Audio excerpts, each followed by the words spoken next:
recall.com. Ngerti lah MT Warkop. Berarti zamannya biar Mataram sih kebak. Kebak kuwi MT Mataram sepi iki mergo MT. Oke. Ini adalah target coffee shop sih salah satunya. Orang-orang yang minum Arabica. Targetnya adalah si peminum atau si pelanggan tetapnya ini sebuah coffee shop harus istilahnya mengupgrade. Kalau bilang jerih payah yang mereka hasilkan itu dari biji kopi ini nyampe ke tanganku, jadi nggak boleh aku kayak buang-buang kopi sembarangan kayak gitu. Respectnya jadi lebih gitu.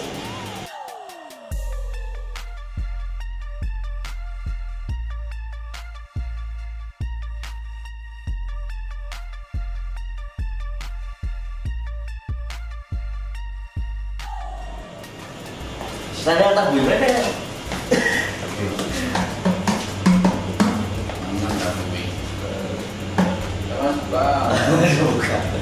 Terus. Ya, assalamualaikum warahmatullahi wabarakatuh. Balik lagi.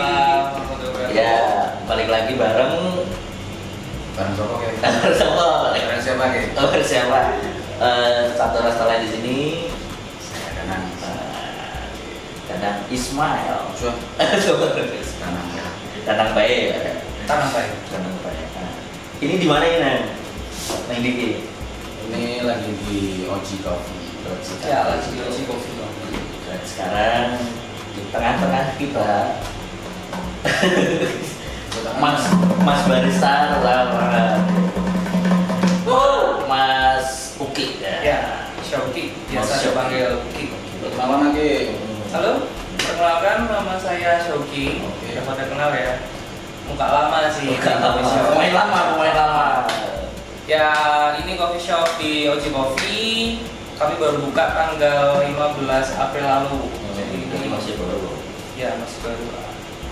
Di sini sebagai Saya di sini sebagai apa aja, Mas? Bisa nyapu, bisa cuci gelas, bisa nyeduh kopi, nyapam kadang, gitu. Ya apa aja, semua tak kerjain. tapi basicnya barista ya. Saya basicnya sarjana ekonomi malah. Ekonomi ya. Nyambi sebagai Nyambi sebenarnya perkenalan dulu itu sama kopi di tahun 2011. oh dia proses sekolah. 2011 itu Kui SMA apa? lulus sih, lulus. Adalah Kampus dari zaman kampus. guru kuliah. Iya sih, kenang. Udah sih, tentang narkoba, Tentang bareng. Tentang bareng. Udah dulu kan. Terus apa namanya? Biar SMA apa sih? SMA 1. Kalau nggak Pak Cici Loro maksudnya. Si Lolo 1. Orang kita juga. Jadi 2011 kenalan sama produk minuman. Maksudnya Masih kerja di kono apa?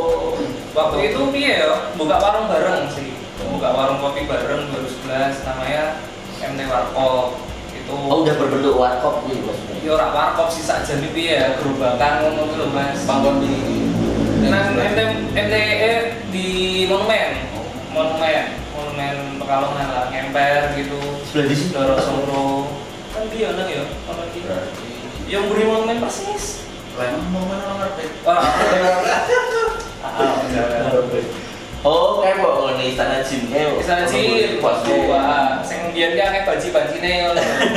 Oh, berarti kalian untuk mengakomodir mereka banci-banci itu.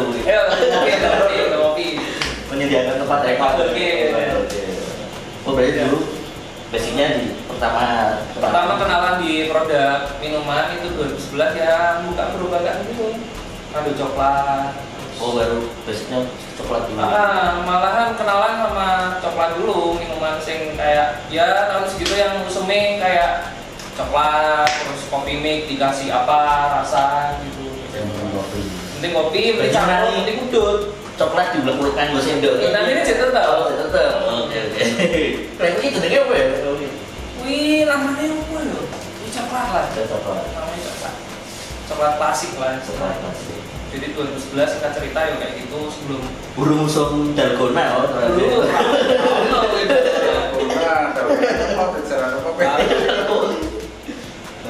Musemnya plastik terus dikreseki di Berarti es teh. dia coklat gue mau maksudnya. Oh berarti dia kenalan sama Flashback jauh itu 2011. belum ada kopinya, udah ada kopinya ini. Kopi ini masih kopi mik gitu. Oke. Pokoknya nih anak-anak lama di Pekalongan cacar nongkrong biar yo ngerti lah MT Warkop. Berarti zamannya biar Mataram sih kebak. Kebak wi MT Mataram sepi ini mergo MT. Oke. Jadi sebagai pembeda lah gitu ya. Sebagai istilahnya Alternatif orang lain. sama orang lain. Yes. Tapi dari 2011 sampai 2011 sampai nggak lama, kayaknya sampai Agustus 2012 kayaknya. Agustus 2012. Kurang lebih setahun. Karena nunggu waktu bisa masuk kuliah pas waktu itu. Jadi singkat cerita orang nunggu kuliah atau lah tinggal apa ngurusi wong liya ya. tapi itu waktu itu ndak zamannya si Cetayu Mataram juga sih rame. Cetayu sepanjang jalan rame, terus Cendrawasih rame, Cendrawasih rame. Terus pokoknya sing tongkrongan apa gelaran tiker sama kuwi meja cilik kayak lampu lah kuwi. Kalau lampu lilin. Yo lilin Ada lampu lilin minyak ada. Berarti main setahun sih kurang lebih ya hampir setahun sih sampai apa namanya setelah pas kuliah ada teman yang megang yang megang ya salah satu yang ngurusi inilah berarti 3 loh nih teman-teman pada kuliah semua tinggal yang di Pekalongan di Pasrahi istilah gitu ya, terus berarti kan itu basicnya 2011 kenal apa Gaul Bina lah. Nah terus saya neng dunia perkampusan perkuliahan pengen mendalami mana apa kopi mas nek ngomong ki Pak Piem neng boleh duit kan kuliah apa namanya partai manang coffee shop lah Semarang nih udah di Semarang aku kuliah di Semarang tahun 2012 masuk kuliah langsung apa namanya partai kuliah di UNES. Oh di UNES. Di sebelah kiri. Di sebelah kiri mentok loh ketemu UNES. Terus 2012 itu istilahnya partai di coffee shop. Terus seperti produk minum lagi di dalam lagi. Rolas berarti. Rolas. Rolas ki. UNES kita belum gitu menjamur coffee shop. Nah, cuma ada si Cita. Wih. Nindi. Namanya Green Black Coffee namanya. Green Black. Oh iya, ngon Panaran. Ngon tong ya. Ya nek wong Semarang apa? Ya. Muter lah. Kuwi burine kos cewek. Burine kos cewek ya. Bebas tapi. Aku tahu tuh lah, aku tahu. Besok Mas, kita apa? Enggak dulu kan ada cara rem ya ngono. Rem. Bosan Ica dan segala macamnya tuh. Kenal, baca kenal. Lalu dia tahu nggak acara kalau radio apa ya IBC gitu ya neng kono. Aku lari. Wah, jadi pernah neng kono lah Green Black ini. Bahkan nek Green Black itu saat itu dia ono teh juga ya. Jualan teh sih, teh terus kopi. Kopinya masih kopi yang nggak begitu istilahnya modern lah. Masih sejenis sama yang sebelumnya tak kerjain. Singkat cerita di Green Black sambil kuliah terus di tahun 2013 akhir kalau nggak salah terus aku memutuskan untuk istilahnya boleh duit lah meneh masuklah ke kota. Nah aku kerja di Piko Coffee namanya. Piko sing nang Karyadi. Es Parman Karyadi. Nah gitu. Nah di situ wes mulai dikenal. Oh sempet nang Piko juga. Di Piko juga. Di situ sempat kenalin kayak kilo espresso machine, kilo ini macam-macam. Dan ini kan nek Piko itu kan gone ya signature banget lah. Aku bilang Piko ki coffee shop yang penuh nostalgia. Tapi kayak wong zaman biyen sing istilahnya di Semarang mesti ngerti namanya Piko. Kan saya ini neng Gombel karo neng Pemuda.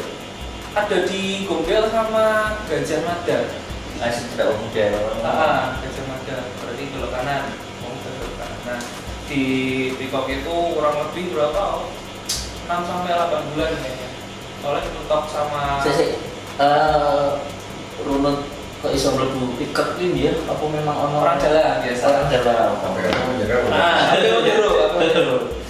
Kemrak sulan ini. Kau belajar apa tentang Oke. Dia sudah jalan ya semua airnya mlebu nang Pikok. Ya, itu Pikok itu 24 jam ya udah. 24 jam ngeri, jamin-jamin kayak kuliah. Perjuangan sih. Tapi kan lumayan cedek lah. Tinggal wudhu tak Iya. kan. Tinggal mudun, nggak balik sih teknik. Ternyata dikit. Penghilang, kecilan, resikonya ngono kuwi. Ada balikmu ya. Baru ya. Tapi aku tahu mati begal yang taman segitiga taman aku bensin biyen tapi Dia tahun semono Mas, pick-up dia. Biro. Soalnya toh Kalau kan 18 gram apa? ya singkat cerita gitu, dari keprofesionalan baristaku, maksudnya dari keprofesionalan apa sih yang tak jalani untuk barista itu mulai dari Pico Coffee. Jadi ngerti apa ki espresso, apa ki buat cafe latte, ya produk-produk seperti itu, cara mengoperasionalkan espresso machine dan lain sebagainya gitu.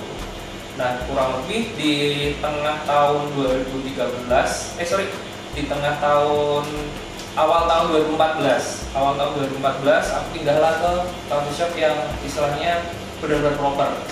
yang daerah Namanya dari Pikok naik dikit, naik dikit ketemu Superindo, Hotel Neo seberangi. Strada Coffee, Strada Kopi. Esparman, iya masih masuk jalan Esparman.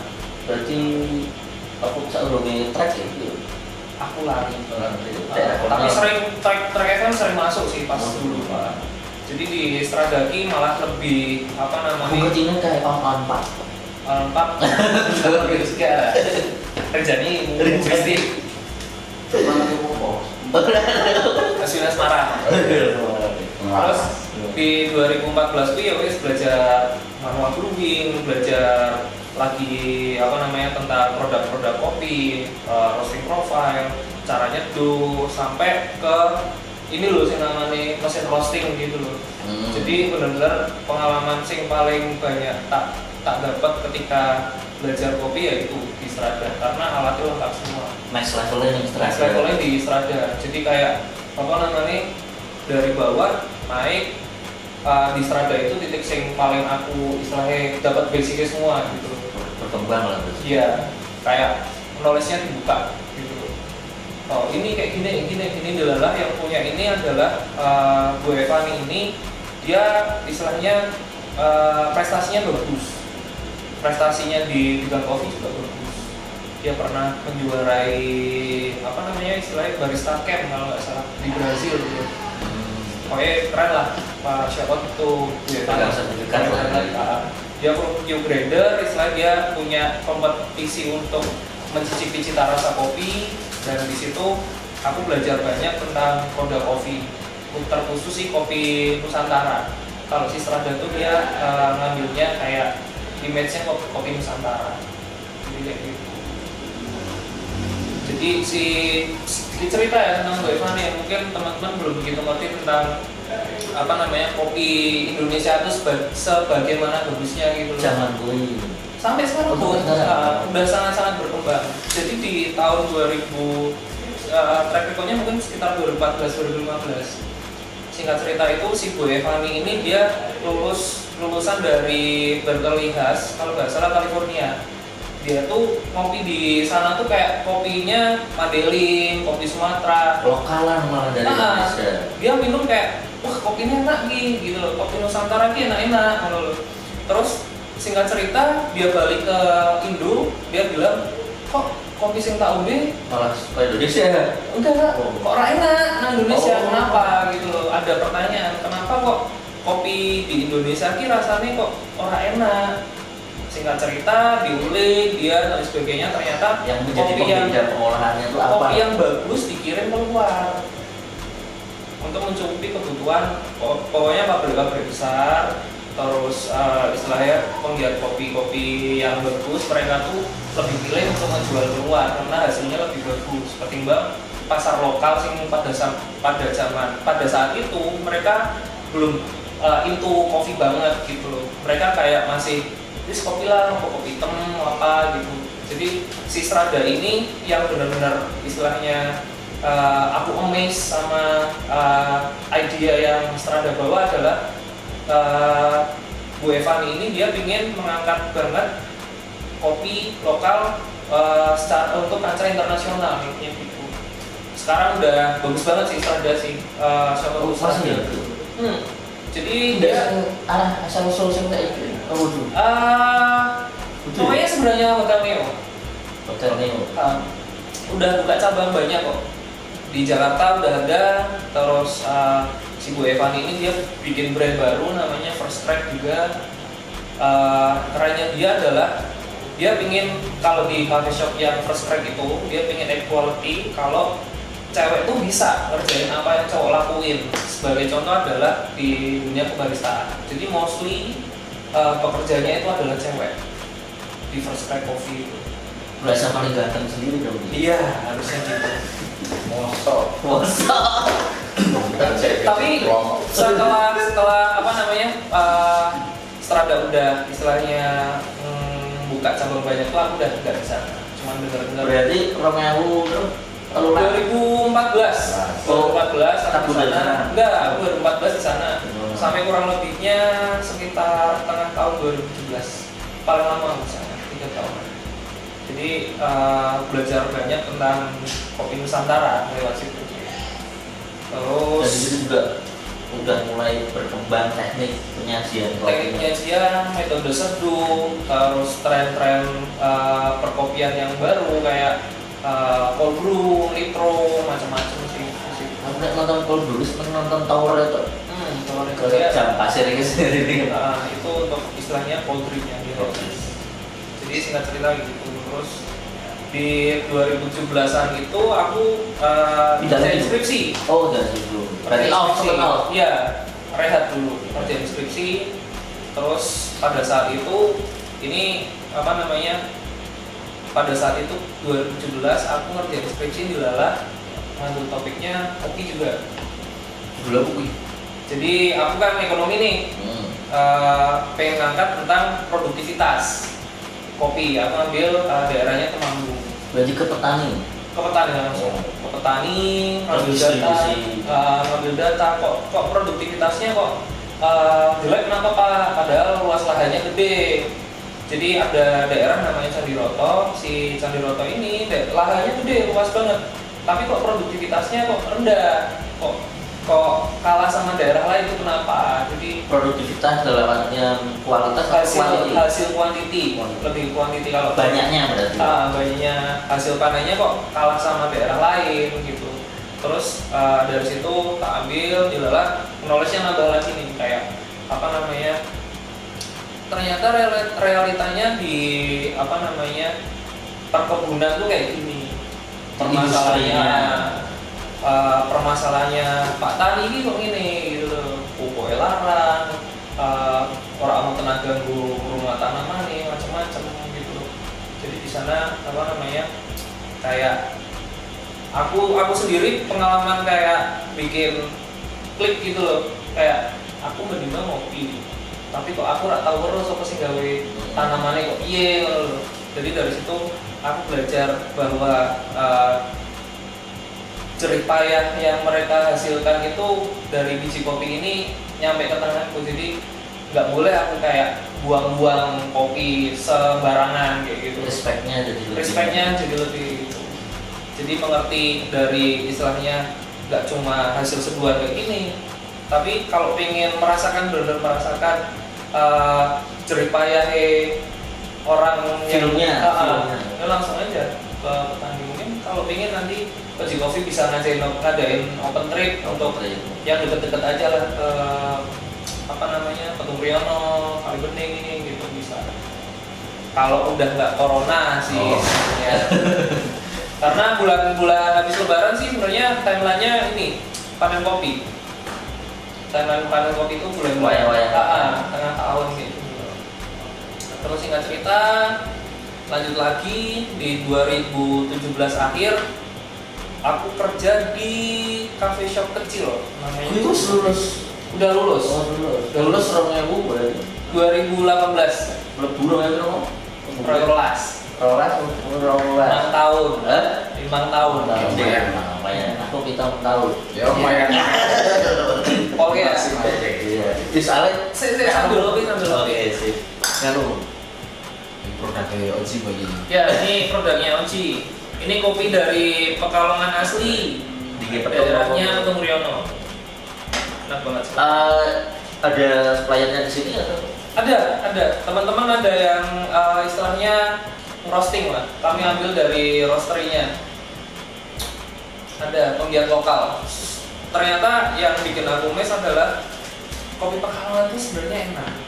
Kopi Pekalongan sebenarnya enak. Cuma gak banyak orang yang ngerti keenakan dari kopi Pekalongan itu seperti apa gitu. Nah, mungkin kan Tertutup sama branding kopi-kopi kayak daerah lain, Jawa Barat, terus kopi-kopi luar dan sebagainya. Sebenarnya si kopi ini tuh nggak kalah saing sebenarnya.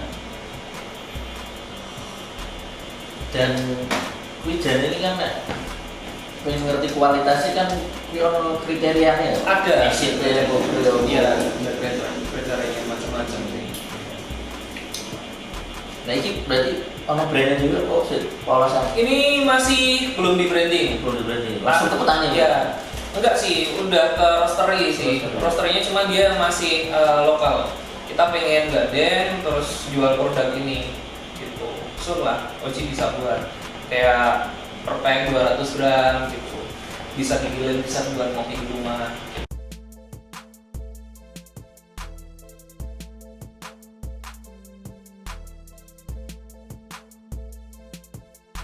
Apa sih itu servis? Ternyata ketika kamu saya ngebar, itu nggak cuma melulu kamu ngerti kayak gimana bikin produk yang bagus, penyajian nggak cuma melulu tentang technically. Ternyata di situ dibutuhkan juga yang namanya servis. Apa sih itu servis? Servis itu istilahnya adalah hospitality kalau di dalam produk F&B. Hospitality adalah gimana kita melayani tamu. Gimana kita istilahnya seorang barista bisa mendeliverkan pesan apa sih yang customer minum gitu loh. Jadi nggak cuma dari apa yang dia minum, tapi seenggaknya si barista ini sedikit menambahi bumbu edukasi di situ. Kayak ini kopinya dari Pekalongan, testimonialnya seperti ini, petaninya mungkin diceritain loh kok bisa Pekalongan bagus seperti ini dan lain sebagainya. Jadi ke service hospitality itu kadang banyak coffee shop yang melupakan kayak gitu loh. apa sendiri lek gitu. Nah, bubar bayar di situ aku belajar gimana caranya seorang barista menservis produk kopinya itu istilahnya supaya si peminumnya itu mendapatkan message dan secara dalam akhirnya si peminum yang memesan menunya itu kan teredukasi, edukasi. Jadi bisa cerita ke lingkungannya. Iya. Kemarin habis nongkrong di sini jadi ini loh. Nah, kita break dulu sebentar. Aku mau buatin minuman spesial yang ada di menu di Oji nih. Ini istilahnya signature cold brew-nya. Rasanya segar. Iya. Tapi ada di menu. Apa belum? Belum tak masukin. Spesial untuk momen ini. Kita buatin untuk teman-teman di sini nih yang buat video. Oke. Tunggu sebentar ya, 5 menit. A few moments later. Silakan. Iya. Nah, ini buat saya. Iki ngomong tentang penyampaian sendiri edukasinya ini apa ini? Nah, ini kopinya dari cold brew. Cold brew itu berarti brewing yang dingin. Menggunakan air dingin. Proses pembuatan kopi ini dia nggak menggunakan air panas. Dia direndam dengan air dingin. Jadi istilahnya ada proses perendaman yang sekian jam untuk ekstrak kopi ini, istilahnya si kopi ini tuh nggak dipaksa terekstrak menggunakan air panas, ya terekstrak dengan sendirinya dengan air dingin yang tak simpan di dalam kulkas kayak gitu. Nah, produk ini tujuannya istilahnya ngasih nuansa baru untuk minum kopi. Yang sebelumnya minum kopi dengan air panas, istilahnya kopi panas, bisnis dan sebagainya.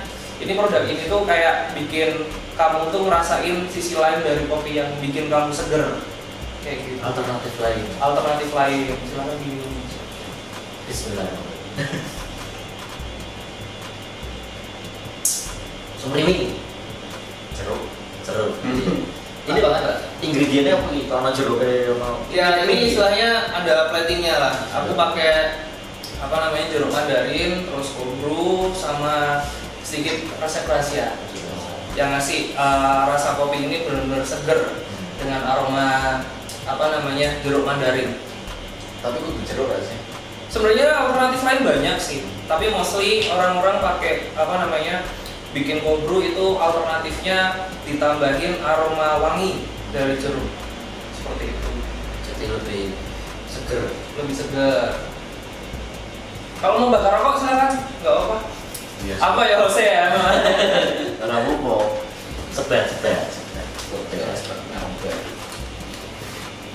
Kan biasanya cold brew kan kopi susu. Ya, Nah, ini ternyata ada Black. bentuknya saja. ya. Jadi kayak setiap coffee shop dia punya signature-nya sendiri.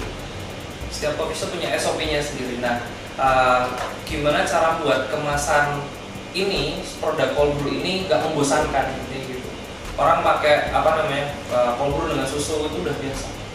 Kita buat apa namanya cold brew gimana caranya targetnya ini sumringwing seger, ya istilahnya ada taste dari winey-nya istilahnya. Oh iya, ngomong masalah tes dalam penyajian berkopi ini apa perlu diperhatikan juga nggak sih after taste-nya? Jadi lebih ke kayak gini sih. Setiap produk kopi itu dia punya istilahnya frame-nya sendiri. Frame-nya untuk robusta seperti apa, frame-nya untuk arabica seperti apa. Setiap coffee shop punya SOP. Dari SOP ini dia untuk membuat frame si kopi ini akan jadi seperti apa rasanya. Melihat dari istilahnya basic tasting notes-nya ini bisa dimaksimalkan seperti apa. Jadi orang mostly coffee shop kan jualnya V60, arabica rasanya seperti ini. Jadi untuk edukasi sedikit nih bedanya sama arabica sama robusta. Jadi kalau robusta itu dia karakternya pahit, bitter, pahit. Dia nggak ada rasa asamnya, bahkan sama sekali nggak ada rasa asamnya. Terus yang kedua arabica, nah ini arabica itu dia punya karakter cita rasa asam, Condong ke acidnya itu. lebih condong ke acid. Nah acidnya ini macam-macam. Kalau orang udah belajar kopi, acidnya itu macam-macam. Istilahnya ada patokannya, namanya coffee flavor wheels. Itu istilahnya patokan untuk kamu mencari cita rasa kopi seperti apa, asamnya seperti apa, aromanya seperti apa, manisnya seperti apa. Complicated sih.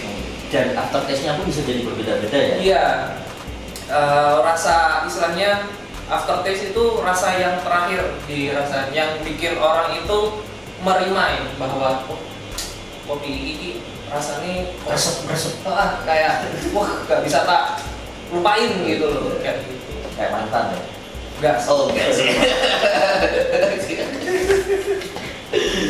Oke.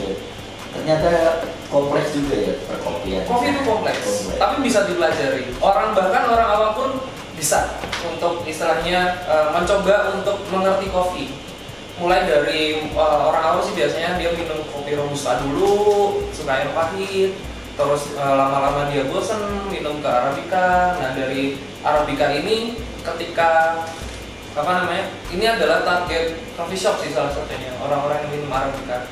Targetnya adalah si peminum atau si pelanggan tetapnya ini sebuah coffee shop harus istilahnya mengupgrade, kalau aku bilang sih mengupgrade rasa, istilahnya apa ya istilahnya ya, mengupgrade selera dari si customer. Biar customernya juga nggak bosan juga. Nggak bosan, biar nggak bosan. Itu tujuannya.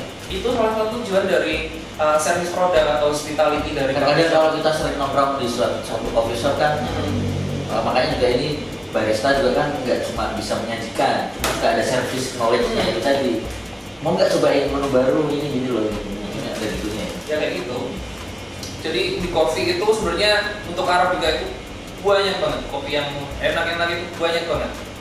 Cuman gimana caranya si seorang sebuah perusahaan penyedia, istilahnya coffee shop ini menyediakan kopi yang istilahnya mengupgrade. Aku pengennya dari Oji pengennya seperti itu sih.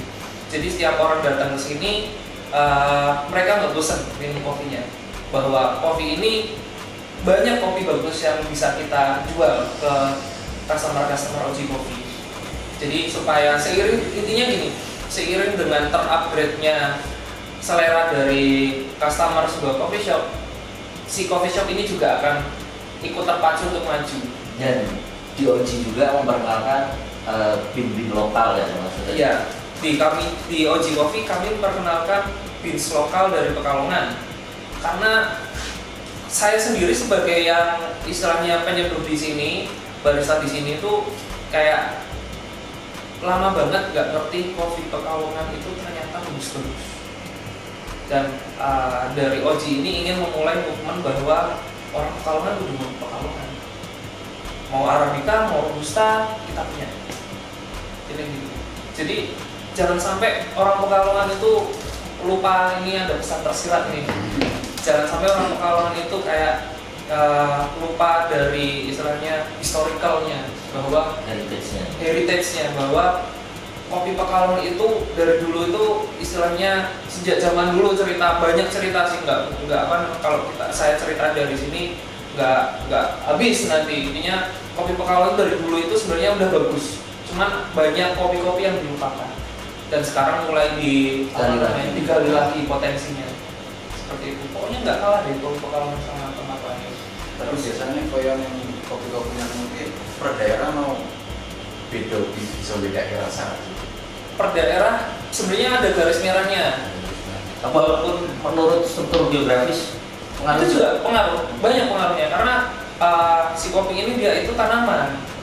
Basicnya memang tanaman sih, basicnya tanaman yang tergantung dari unsur hara dari setiap lahannya, unsur hara. Mungkin bakalan beda si kopi ini ditanam di istilahnya tanah yang banyak batunya, istilahnya ketinggian tertentu, terus istilahnya sinar matahari berapa persen itu bakalan pengaruh untuk rasa kopinya. Intinya kalau sama-sama kopi Pekalongan dia ada garis merahnya gitu. Kayak acidity-nya kalau daerah ini sekian gitu. Sudah bisa diolah untuk lebih bagus lagi. Sweetness-nya daerah ini seperti ini gitu. Jadi di Coffee Arabica sendiri dia punya frame istilahnya, kalau bukan frame-nya itu adalah aroma, acidity, sweetness, body, sama ada aftertaste gitu. Jadi beda-beda. Mungkin satu daerah beda lahan pun beda. Uniknya kopi seperti itu. Pusing nggak nih? Nggak pusing sih, cuma karena kita lebih ke dapat pengetahuan baru aja ya. Kan mungkin biasa nongkrong tempat kopi tapi belum sedetail ini mungkin knowledge-nya baru nyampe ke knowledge-nya yang seperti itu. Ini kan Pekalongan pun ono dalam artian dari individual SDM-nya sampai potensi sumber daya. Tinggal kita gimana membidik dan mengolahnya kan. Sebenarnya yang dibutuhin petani adalah mereka itu dibeli. Iya. Ketika mereka dibeli, mereka akan menaikkan kualitasnya. Otomatis itu. Payung ada request dari pelanggan nih kalau Pak, yo ingin jajal hasilnya iya. Ketika dia dibeli terus-terusan, mereka mau nggak mau terpacu untuk mengupgrade kualitas dari kopinya. Nah, yang dibutuhkan era sekarang itu di Pekalongan sendiri. Kalau dari Oji Coffee pengennya mengenalkan kopi Pekalongan sehingga permintaan banyak, kami juga bisa mensuplai. Secara nggak langsung kami juga istilahnya ikut berperan aktif dalam membeli kopi dari petani-petani gitu loh. Siklusnya tuh jadi jalan semua. Siklusnya Kena jalan semua. kena semua. Simbiosisnya dapat lah. Tapi kalau nggak melulu ini sih, kalau ketika nongkrong di coffee shop nggak melulu tentang es kopi susu atau dari sebagainya sih. It's okay, nggak masalah. Dari es kopi susunya Oji Coffee pun kami pakai Robusta Kauna. Jadi memang benar-benar pure. Kami pengen mendeliverkan pesan bahwa orang Kauna harus ngopi Kauna. Rasanya kayak gitu. Coba kok Oji Coffee. Nggak kalah loh. Nggak kalah. Oke punya. Oke, ini kan tadi udah ceritanya dari pertama kenal ke kopi, terus masuk ke dunia baristanya sampai udah bisa bikin coffee shop Oji bareng teman-teman. Masih ada kepinginan lain nggak sih, mimpi apa gitu, khususnya mungkin untuk pribadinya masih Masuki sama si cafe Oji dan coffee shop Oji ini? Nggak berat sih.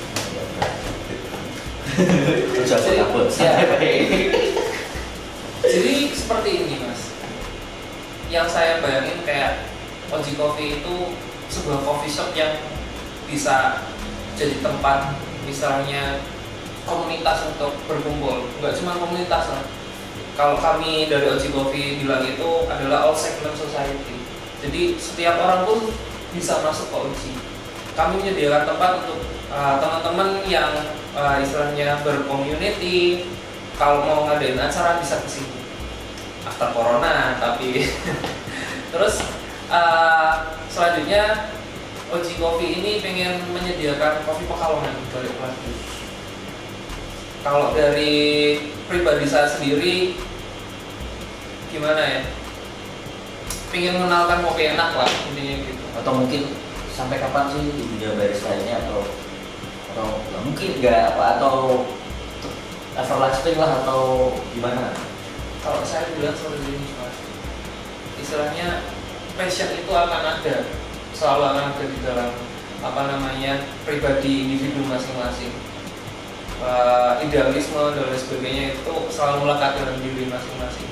Ketika orang udah passion, istilahnya dia udah menyukai, menjalankan sepenuh hati, mencurahkan segala pikirannya untuk suatu hal, itu nggak akan ada habisnya. Karena mereka selalu berpikir untuk mengupgrade gimana caranya apa yang istilahnya saya sukai ini menjadikan sesuatu kayak gitu. Singkatnya seperti itu. Jadi memang kalau saya bilang who knows, mungkin someday 10 tahun lagi Oji Coffee bisa punya banyak cabang atau gimana. Doain aja, ikut support aja kayak gitu. Jadi Oji ini pengennya jadi rumah untuk teman-teman semua, nggak cuma untuk ngopi, mau ngadain acara, mau berkumpul, mau apapun, Oji Coffee ingin selalu ada buat kalian. Komitingnya biar. Iya, komiting. Mau ada pertanyaan lagi kan? Ngopi dulu, Oh, iya. nanti. Tapi nek kan ngopinya ono sorok khususnya di mobil ya sih. Cara untuk minum kopi. Nah, attitude-nya mungkin atau gimana? Kan ada yang mobilnya kudu di mobilnya biasa Ya BTW ini kopinya enak banget sih. iya sih. seger banget. Kopi nanti kok jeruk. Kopi jeruk. Di hidung tuh kamu merasain seger. Ya nggak sih. Jam rolas awan dia gitu. Oke, cara minum kopi yang benar. Ya nggak bener sih, maksudnya cara minum kopi yang apa? Ya, yang benar sih yang benar. Oh, ada yang bener ya. Ya diseruput sih. Intinya gini, ngopi itu kembali lagi ke selera. Tapi kalau untuk minum kopi yang benar adalah gimana ketika kamu nyeruput kopi, indra kalau ingin merasakan benar-benar taste flavors-nya untuk istilahnya kalau di kopi itu ada namanya metode cupping gitu kan. Tapi itu terlalu ribet. Untuk minum kopi yang benar adalah ketika kamu seruput itu lidahmu semua ini tuh istilahnya ikut aktif semua. Jadi jadi seruput lidahmu ini kena semua, istilahnya sensorinya kena semua. Terus yang kedua adalah kita nyari sensori itu dari lidah depan sampai belakang. Jadi ketemu manisnya gimana, asamnya gimana dan sebagainya. Terus dikecap kalau aku sih. Jadi kayak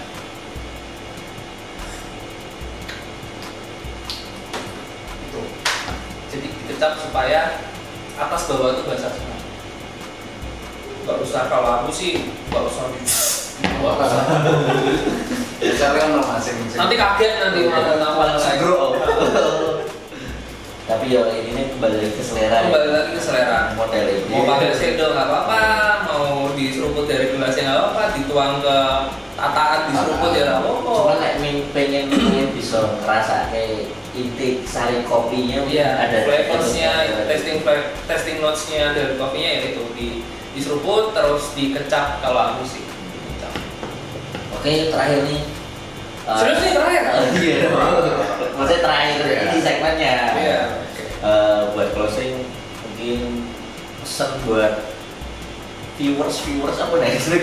penonton Penonton. Buat teman-teman yang nonton nih, kan ada juga yang pengen yang ngepoin, barista tuh kayak apa sih, atau mungkin kopinya sebenarnya dia sih mungkin untuk yang itu aja, yang apa namanya, yang pengen terjun ke dunia barista itu basicnya harus seperti apa, apakah mungkin harus coba dari level mana dulu gitu. biar apa biar orang kaget lah istilahnya. Kalau saya sendiri belajarlah dari basic. Belajarlah dari basic. Istilahnya mungkin setiap coffee shop nggak punya espresso machine.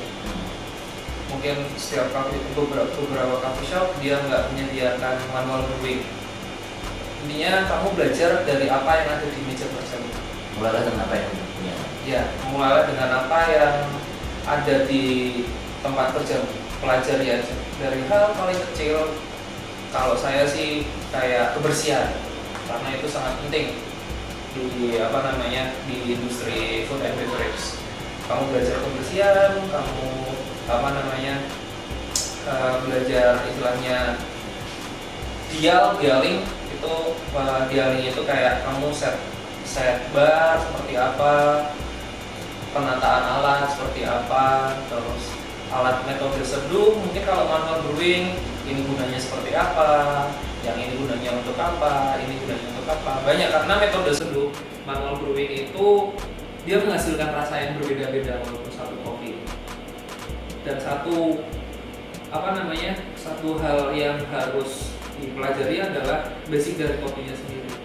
Karena tiap kopi itu dia punya istilahnya pasca panen.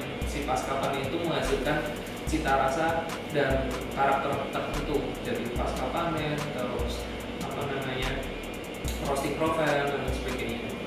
Yang jelas belajar dari basic. Yang kedua, stay humble. Tetap down bahwa kalem lah. Sebut lah.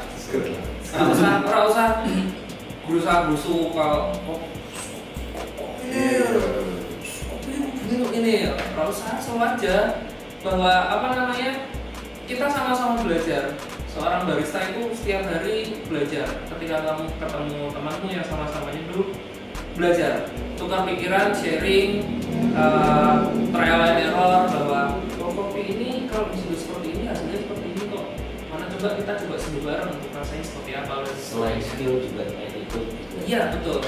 Karena banyak orang mungkin sedikit melupakan attitude, bahwa aku sih nggawe ya agak sarkas ya, aku bisa nggawe latte aku sing apik iki tak perlu sinau sing liyane. Enggak. Karena ketika kamu ngebar itu sungguh-sungguh complicated kerjaan itu. Enggak cuma kowe bisa jago latte art, bisa jago buat V60 atau bisa jago buat istilahnya ngoperasionalin espresso machine enggak. Seorang barista itu dituntut banyak hal untuk istilahnya yaitu balik ke serving, ke hospitality, macam-macam.